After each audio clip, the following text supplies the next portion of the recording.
Hi everyone. तो देख लेते हैं किस तरीके का डेटा आया हुआ है 2 जून के लिए सारे प्लेयर्स का, जो कि निफ्टी की एक्सपायरी भी है। सबसे पहले देखिए रिटेलर्स का, अगर हम डेटा देख के चलते हैं तो यहाँ पे हमें क्या दिखाई दे रहा है कि इनकी पोजीशंस जो है वो बुलिश ही बनी है पिछले दिन से। आप देखोगे ना कंपेयर करके, तो अगर ऑप्शंस का डेटा देखते हैं इनका, तो हमें क्या दिख रहा है, इन लोगों ने 2,82,000 कॉन्ट्रैक्ट्स पुट शॉर्ट के बनाए हैं, पुट बाइंग करी है 2,73,000 कॉन्ट्रैक्ट्स की। तो ओवरऑल पुट राइटिंग के अंदर है, ठीक है। ये लोग कॉल शॉर्ट इन्होंने करे हैं 5,36,000 कॉन्ट्रैक्ट्स, उसके अगेंस्ट में कॉल बाइंग करी है 6,58,000 कॉन्ट्रैक्ट्स की। तो ओवरऑल जैसे मार्केट नीचे की तरफ आता रहा है, तो इन लोगों ने बुलिश पोजीशंस बनाई होंगी या एवरेज आउट किया होगा कि अब ऊपर जाएगा, अब ऊपर जाएगा। तो overall call buying plus put short में है। एक्सपेक्ट क्या कर रहे हैं, मार्केट ऊपर की साइड में जा सकता है। फ्यूचर्स के अंदर भी यही दिख रहा है, 18,000 कॉन्ट्रैक्ट्स इन्होंने लॉन्ग साइड के ऐड किए हैं, शॉर्ट साइड के 942 कॉन्ट्रैक्ट्स क्लोज किए हैं। तो ओवरऑल बायस अप साइड का है इनका। इसके बाद अगर हम डीआईएस का डेटा देखते हैं, तो इक्विटी में आज इन्होंने 4,700 करोड़ की बाइंग करी है।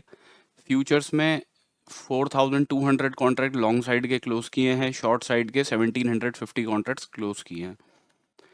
एफआईआईज ने आज इक्विटी में 3,791 करोड़ के आसपास की सेलिंग करी है। प्लस इनका डेटा देखेंगे तो जैसा रिटेलर्स का बुलिश दिखाई दे रहा है, इनका हमें बियरिश दिखाई दे रहा है, ठीक है। पिछले दिन से भी और ज़्यादा बियरिश है फ्यूचर्स एंड ऑप्शंस दोनों का ही डेटा।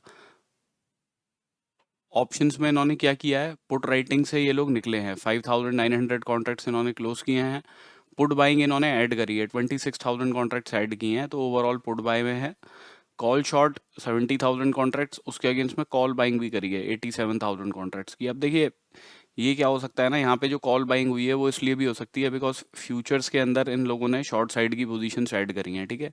तो इनको हेज करने के लिए भी हो सकता है कि ये कॉल बाइंग की गई हो, बिकॉज फ्यूचर्स में हमें दिख रहा है ऑलमोस्ट 17,000 कॉन्ट्रैक्ट्स इन्होंने शॉर्ट साइड के ऐड किए हैं, लॉन्ग साइड से निकले हैं 4,900 कॉन्ट्रैक्ट्स इन्होंने क्लोज किए हैं। तो बायस तो इनका नेगेटिव साइड का ही लग रहा है थोड़ा, कि नीचे की तरफ मार्केट जा सकता है। इसके बाद अगर हम प्रोप्राइटरी डेस्क का डेटा देखते हैं, तो देखिए इनका डेटा भी पिछले दिन से बियरिश हुआ है। अगर आप यहाँ पे देखेंगे ऑप्शंस का डेटा, किया क्या है, इन्होंने 57,000 कॉन्ट्रैक्ट्स पुट शॉर्ट के बनाए हैं, उसके अगेंस्ट में पुट बाइंग करी है 43,000 कॉन्ट्रैक्ट्स की। तो ओवरऑल पुट राइटिंग में है। प्लस कॉल शॉर्ट इन्होंने करे हैं 2,80,000 कॉन्ट्रैक्ट्स, और उसके अगेंस्ट में कॉल बाइंग करी है 1,42,000 कॉन्ट्रैक्ट्स की। तो ओवरऑल कॉल राइटिंग में भी है, बट कॉल राइटिंग इनके पास as compare to put writing ज़्यादा है, तो इसलिए डेटा आपको थोड़ा नेगेटिव दिखाई दे रहा है। तो ये sideways to bearish market expect करके चल रहे हैं। अभी देखिए अगर हम निफ्टी की ऑप्शन चेन देख के चलते हैं, तो पीसीआर चल रहा है 0.49 पे, तो बियरिश टेरिटरी में है, बट ओवरसोल्ड टेरिटरी में है ये, है ना, इस टाइम पे। बट हमने देखा है 0.42 तक भी मार्केट चला जाता है जब जाना होता है। नीचे की साइड में हमें सपोर्ट की पोजीशंस कहाँ दिख रही हैं, 23,250 के आसपास पे दिखाई दे रही हैं, जहाँ पे पुट राइटिंग वगैरह हुई है। तो 200-250 वाला जो जोन है ना, ये मार्केट के लिए सपोर्ट का काम कर सकता है अगर मार्केट नीचे चलता है। बिकॉज इसी जगह पे अगर आप देखोगे इन द मनी के अंदर हमें कॉल राइटर्स भी दिखाई दे रहे हैं, 3,100 कॉन्ट्रैक्ट्स दिखाई दे रहे हैं कॉल राइटिंग के, तो 250 वाले लेवल पे दिख रहे हैं। तो कल अगर मार्केट खुलने के बाद में यहाँ पे ओआई चेंज बढ़ता है, तो चांसेस हैं मार्केट नीचे की तरफ गिरेगा, अदरवाइज मार्केट होल्ड कर सकता है, इसका ध्यान रखिएगा, ठीक है। अगर यहाँ पे चेंज इन हुआ नेगेटिव होना शुरू हो गया तो मेन रेजिस्टेंस 23,500 600 पे मैक्सिमम कॉल राइटिंग वगैरह है, तो यही 500 550 वाला जोन जो है वो मार्केट के लिए रेजिस्टेंस का काम करेगा। अगर इस लेवल के ऊपर निकलना शुरू करता है, तो फिर ये सारे ट्रैप होंगे जो कॉल राइटिंग वगैरह करके गए हैं ना, ये अपनी पोजीशंस क्लोज करेंगे। तो 550 560 वगैरह के ऊपर निकलना अगर मार्केट शुरू करता है, तो हो सकता है शॉर्ट कवरिंग कोई जनरेट कर दे। अदरवाइज जो एक रेंज दिखाई दे रही है वो 23,250 से लेके आपकी ऑलमोस्ट 450 500 के आसपास की दिख रही है, 250 पॉइंट की एक रेंज। एक ये भी है 23,400 के ऊपर भी हमें पुट राइटिंग ठीक ठाक दिखाई दे रही है। तो बेटर यही है कि अगर 400 380 वगैरह वाले जोन के नीचे निकले, तब आप 250 के लिए टारगेट करें, ठीक है। बिकॉज इमीडिएटली हमें यहाँ पे दिख रहा है कि अच्छी खासी पोजीशंस बनी हुई हैं, तो 380 वगैरह का लेवल जब टूटता है ना, उसके बाद ही शॉर्टिंग के लिए देखिएगा। अभी देखिए अगर हम चार्ट्स पे डिस्कस कर लेते हैं, तो यहाँ पे हमने कल का क्या डिस्कशन किया था, मैंने आपको बोला था इस लेवल के ऊपर अगर हमें क्लोजिंग मिले तब हम बाइंग के लिए देखेंगे, और उसमें भी कि एक रिट्रेसमेंट मिले तब देखेंगे। मार्केट ने पहली 15 मिनट की कैंडल ही इस लेवल के नीचे क्लोज कर दी, ठीक है। अब देखिए मार्केट ने इस लेवल के ऊपर क्लोजिंग दी नहीं, तो यहाँ से कोई डबल बॉटम का सिनेरियो हमारा बना नहीं वैसा वाला। बट मैंने आपको क्या बोला था, इस लेवल के नीचे क्लोज करेगा तभी शॉर्टिंग के लिए देखेंगे हम। तो इस वाली कैंडल ने इस लेवल के नीचे क्लोज किया था, तो आप इस लेवल के ऊपर का एसएल लगा के शॉर्टिंग के लिए देख सकते थे। टारगेट मैंने आपको 416 के पहले बताए थे, दूसरे टारगेट मैंने आपको बताए थे 379 के, राइट, सॉरी 360 के। तो दोनों जो हमारे टारगेट्स हैं वो हिट हो गए थे मार्केट के अंदर।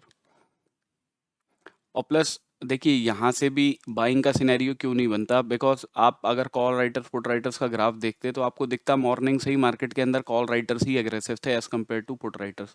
तो कोई ऐसा पॉइंट था नहीं कि यहाँ से अगर आप, अब देखिए आपने डबल बॉटम पे बना भी लिया तो कोई प्रॉब्लम नहीं है, बट आपका एसएल जो है वो स्ट्रिक्ट होना चाहिए।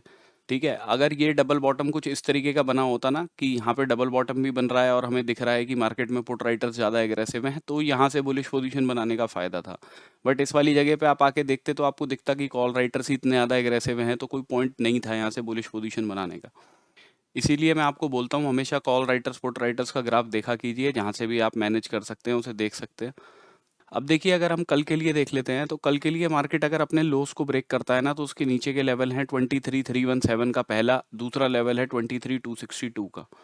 फर्दर देखिए इससे भी नीचे अगर मार्केट निकलता है तो फिर नेक्स्ट टारगेट हमारे 23,157 के आसपास के निकलेंगे। ऊपर की साइड में देखिए मार्केट ने क्या किया है, यहाँ पे मार्केट ने एक सपोर्ट लेके इधर की साइड में ब्रेक किया है इसको, राइट। तो अब क्या है, देखिए आइडियली मार्केट जब इस लेवल के ऊपर नहीं निकलता ना जब तक, और आप यहाँ पे देखो तो ये 500 से 550 वाले जोन की रेंज ही निकल के आ रही है। तो इसके ऊपर जब निकले, एक रिट्रेसमेंट दे, तब बाइंग के लिए देख सकते हैं, जिसके टारगेट्स हम रख सकते हैं ऑलमोस्ट इस वाले लेवल के। इसको अगर मैं ऊपर की तरफ कर दूं इधर, तो ये लेवल आपका निकल के आता है कितना, 23,669 का। अगर मार्केट इस लेवल के ऊपर ऑलमोस्ट 550 के ऊपर क्लोज कर देता है, एक रिट्रेसमेंट देता है, तो बाइंग के लिए देखा जा सकता है कि हाँ शॉर्ट कवरिंग जनरेट हो जाए मार्केट के अंदर। पहला टारगेट ये, दूसरा टारगेट ये रहेगा उस केस में। बट अगर मार्केट कहीं ऊपर की साइड में जाता भी है ना, तो इस पॉइंट से रिजेक्शन ले सकता है, इसका ध्यान रखिएगा, बिकॉज यही लेवल मार्केट ने सपोर्ट का बनाया था। इस लेवल के नीचे आया है, दोबारा इधर के आसपास कहीं जाके वापस रेजिस्टेंस ले सकता है। अगर यहाँ से रेजिस्टेंस कहीं से लेता है 500 से 550 वाले जोन से, तो पहले टारगेट्स आपके लो के रहेंगे, विच इज़ 360 का जो ये लेवल है। मैक्सिमम क्वांटिटी आप यहीं बुक करेंगे। इसके बाद फर्दर नीचे की तरफ आता है तो लेवल मैंने बताया 317 का पहला, 262 का दूसरा।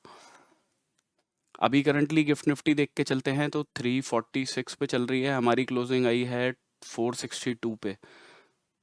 तो ऑलमोस्ट 100-120 पॉइंट के आसपास अभी भी डाउन चल रहा है, बिकॉज बीटीसी वगैरह भी डाउन है।